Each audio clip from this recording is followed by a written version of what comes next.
नमस्कार दोस्तों, मेरा नाम है Ashish Rathore. Indian rail dynamics channel में आपका स्वागत है। अगर आज आप मेरे चैनल पर नए आए, कंटेंट पसंद आए तो सब्सक्राइब करना मत भूलिएगा। दोस्तों, आज की वीडियो आखिर तक जरूर देखना, बहुत ही ज्यादा अहम वीडियो है हमारे 200 स्लीपर वंदे भारत प्रोजेक्ट को लेकर के, जिसमें क्या होने वाला है और क्या अभी चल रहा है एग्जैक्टली सब कुछ खुल करके अब सामने आने लगा है। द हिंदू की तरफ से मिनिस्ट्री ऑफ रेलवे और काइनेट रेलवे सॉल्यूशन दोनों से ही बात की गई है। दोनों की तरफ से आंसर्स आए हैं। बहुत सारी चीजें अभी सामने आई हैं जो अभी तक बहुत लोगों को मालूम नहीं थी क्या चल रहा है इन प्रोजेक्ट को लेकर के। तो अभी तक आप लोगों ने मेरे चैनल पर जो वीडियोस देखी उसमें आप लोगों को ये जानकारी तो हो गई है कि 200 स्लीपर वंदे भारत एक्सप्रेस जो बनाई जानी है, अब उसका ऑर्डर चेंज होकर के 133 पर आ चुका है, जिसमें रशिया की TMH और RVNL और LES जो कि रशिया की है, इन तीनों का JV बना है, उसको ये ऑर्डर मिला है 80 स्लीपर वंदे भारत बनाने का। पहले इनको 120 बनानी थी, अब चेंज आ गया ऑर्डर में, 16 कोच की जगह 24 कोच की ट्रेन बनानी है। और L2 बिडर जो कि टीटागढ़ और BHEL का JV है, अब तो टीटागढ़ की प्रेजेंटेशन में जिसमें Q2-25 फाइनेंशियल ईयर में उन्होंने बता भी दिया है कि किस तरीके से बाहर से दिखने वाली है उनकी वंदे भारत स्लीपर एक्सप्रेस। तो आज इस ऑर्डर में सबसे अहम जानकारी काइनेट रेलवे सॉल्यूशन की तरफ से सामने आई है।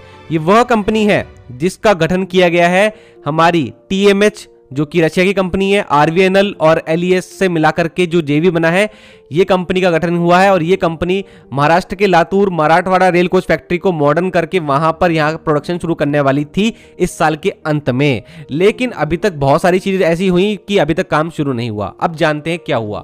देखिए दोस्तों, TMH के CEO किरिल लिपा जी ने द हिंदू को बहुत सारी जानकारी दी है। सबसे पहले उन्होंने शुरू से बताया कि वर्ष 2023 में 27 सितंबर को रेलवे और उनकी TMH और RVNL और अदर कंपनीज जो शामिल है इस JV में, उनके बीच यहां पर कॉन्ट्रैक्ट साइन हुआ इस तरीके की ट्रेन को बनाने का। कॉन्ट्रैक्ट से पहले भी कुछ चीजें ऐसी चल रही थी जो मैंने आप लोगों को पहले ही बताई है कि RVNL और TMH के बीच में कुछ इस JV के अंदर जो परसेंटेज हिस्सा होने वाला है उसके लिए थोड़ा सा बातें चल रही थी, उसकी वजह से थोड़ा लेट हुआ भी था। फिर वहां पर रेलवे ऑफिशियल्स ने वो समझा दिया उनको, तो फिर वो JV बन गई थी।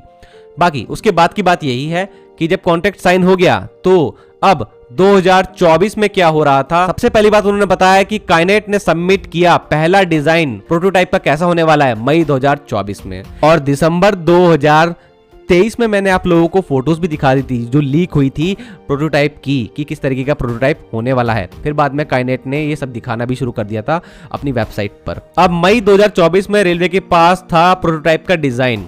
अब उनके ऊपर था कि उनको रिस्पांस कब करना है, तो उन्होंने मई में ही रिस्पांस किया। लेकिन रिस्पांस में बात ये थी कि वो चाहते हैं change in the composition and certain internal feature of the coaches of new Vande Bharat sleeper train.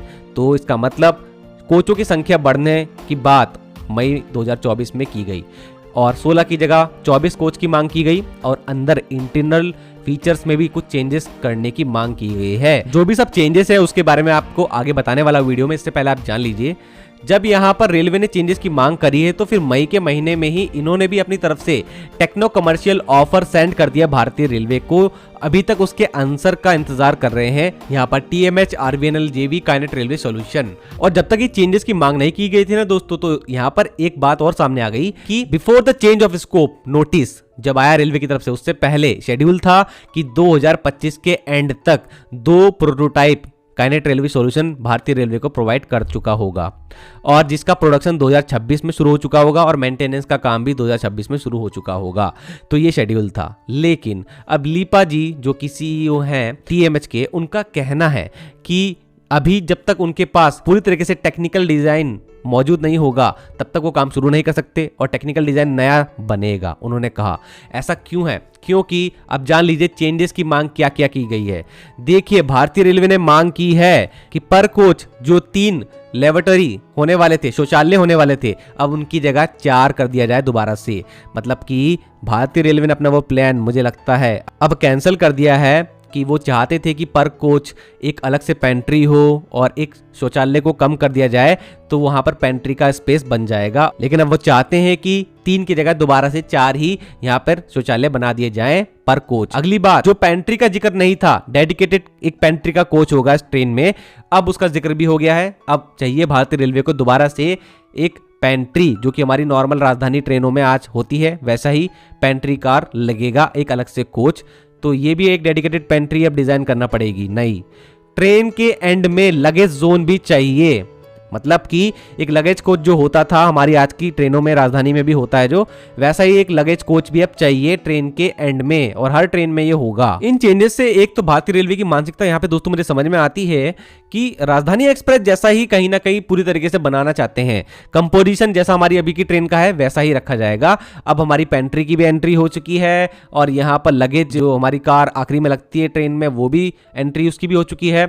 और 4 शौचालय जो अभी तक होते थे अभी वही दोबारा से 4 हो, यही मांग दोबारा की गई है। अब लीपा जी का कहना है कि इन सब चेंजेस के लिए तो लेआउट चेंज पूरा ही करना पड़ेगा, और इसके साथ में विंडोज और सीट्स की डिजाइन भी चेंज होगी। और क्योंकि पेंट्री दोबारा से हमको इसमें इंक्लूड करनी है तो एक नई डिजाइन की जाएगी पेंट्री की, क्योंकि पेंट्री के अंदर इलेक्ट्रिसिटी, हीटिंग, वाटर सप्लाई की जरूरत होती है, और इनके लिए जो पूरा केबल्स का डिजाइन है, इलेक्ट्रिकल केबल्स और अदर जो हमारी केबल्स होंगी उनकी भी दोबारा से डिजाइनिंग करना पड़ेगी, क्योंकि पहले वो इंक्लूडेड नहीं होगी केबल, अब वो भी अंदर आएंगी, क्योंकि पेंट्री बीच में लगती है और वहां पर इलेक्ट्रिसिटी कैसे बचानी है, वाटर सप्लाई कैसे करनी है, वो सब डिजाइन करना पड़ेगा। तो इसमें थोड़ा टाइम भी लगेगा और बजट एस्केलेट हो सकता है। जी हाँ दोस्तों, ये बात उन्होंने कह दी है। भारतीय रेलवे ने बीच में जब फेक न्यूज उड़ी थी, आप लोगों को मैंने वीडियो के माध्यम से बताया था कि 24 कोचेस की ट्रेन बनाने से बहुत ज्यादा बढ़ जाएगा साइज हमारे इस जो ये कॉन्ट्रैक्ट का है। तो उस वक्त भारतीय रेलवे ने कहा था कॉन्ट्रैक्ट का साइज नहीं बढ़ने वाला है, यहाँ पर बस ये है कि 16 की जगह 24 कोचेस होंगे। लेकिन अब बात साफ हो गई है कि यहाँ पर कुछ ना कुछ प्राइस में एस्केलेशन होने वाला है, और जो शेड्यूल था उसमें भी चेंजेस की मांग मुझे लगता है की जाएगी। दोस्तों, न्यू टेक्निकल ऑफर को लेकर के 17 सितंबर 2024 को रेलवे बोर्ड के चेयरमैन के साथ में मीटिंग हो चुकी है। तो इस मीटिंग में भी बहुत सारी चीजें सामने रखी गई कि न्यू टेक्निकल ऑफर के ऊपर अब भारतीय रेलवे क्या कर रहा है, तो वो बातें अब सामने आई हैं। द हिंदू को भारतीय रेलवे ने जवाब में कहा कि अभी वो इस नए टेक्नो ऑफर को इवेल्युएट कर रहे हैं, और यहाँ पर लीपा जी ने ये भी कहा कि उनको अब आगे नए सिरे से काम शुरू करने के लिए कुछ और भी फॉर्मेलिटीज पूरी करनी पड़ेंगी। मतलब कि अब एक और न्यू लीगल डॉक्यूमेंट साइन होने की जरूरत है इन नए नए चेंजेस को इंक्लूड करने के लिए, और शेड्यूल में भी कुछ चेंजेस की मांग उन्होंने करी है, क्योंकि अभी डिजाइनिंग में दोबारा से टाइम लगेगा और पूरी डिजाइन दोबारा से करना पड़ेगी। अब मिनिस्ट्री ऑफ रेलवे के ऊपर है कि कब तक वो यहाँ पर ये जवाब दे देंगे। अब काइनेट रेलवे की तरफ से ये भी कहना है कि वो पंप करने वाले हैं $200 मिलियन इस प्रोजेक्ट में, जिसमें $50 मिलियन इक्विटी होगी और रेस्ट जो होगा वो बैंक का लोन होगा। तो जो इनके इन्वेस्टर हैं तो दोस्तों वो भी पैसा तभी देना शुरू करेंगे जब यहाँ पर कुछ बात बन जाएगी आगे। तो यहाँ पर इसलिए भी ये प्रोजेक्ट थोड़ा सा भी अटका हुआ है, और रेवेन्यू का जनरेशन भी इस प्रोजेक्ट के थ्रू काइनेट रेलवे सोल्यूशन को तभी हो पाएगा जब 2026 में प्रोडक्शन शुरू होगा और मेंटेनेंस का काम भी शुरू हो जाएगा। दोस्तों, यहाँ पे लीपा जी ने एक बात और कही कि उन्होंने अपने कॉम्पिटिटर से 15% कम प्राइस में यहाँ पर जब बिड लगाई, तब जाकर के उनको ये जो है L1 बिडर के तौर पर वो आए और उनको ये ऑर्डर मिला। तो अब वो चाहते हैं कि अब अगर प्रोजेक्ट में थोड़ी भी कॉस्ट की हाइक होती है तो वो कॉस्ट में ये 15% जो उनका कॉम्पिटिटर से कम प्राइस था उससे ज्यादा ना हो जाए, तो ये भी वो चाहते हैं। मिस्टर लीपा जी ने एक खास बात और कही कि अभी करंट में क्या हुआ है दोस्तों, नवंबर के महीने में ही Indian Russia intergovernmental commission की मीटिंग हुई है, और इसमें भारत की तरफ से लीड कर रहे थे हमारे देश के minister of external affairs S Jaishankar ji, और इनकी मीटिंग थी रशिया के first deputy prime minister Denis Valentinovich Manturov. और यहाँ पर ये बड़ी मीटिंग जो हुई इसमें ये मुद्दा उठाया गया क्योंकि दोनों देशों के बीच में एक तरह से यहाँ पर काम हो रहा है, क्योंकि कंपनीज तो दोनों की ही इन्वॉल्व है यहाँ पर, और तो यहाँ पर कुछ ना कुछ सॉल्यूशन जल्दी ही निकलने वाला है यहाँ से ये लगता है। और दोस्तों, ये प्रोजेक्ट जो अभी मिला हुआ है काइनेट रेलवे सोल्यूशन को, आपको बता दूं इसका क्या कॉस्ट है। $6.5 बिलियन का ये प्रोजेक्ट है। 1.7 बिलियन मैन्युफैक्चरिंग में खर्च होने वाले हैं और 4.8 बिलियन जो है वो मेंटेनेंस के लिए 35 साल तक का जो भी इनके पास रहने वाला है उसमें ये खर्च करेंगे। तो कुछ इस तरीके का ये बड़ा प्रोजेक्ट, और इसके पीछे की इतनी बड़ी जो यहाँ पर स्टोरी थी जो अभी बैकएंड में चल रही थी और अब जाकर के ये मेन स्ट्रीम मीडिया में सामने आने लगी है। तो आई होप आप लोगों को सब कुछ क्लियर हो गया होगा क्या अभी तक चला।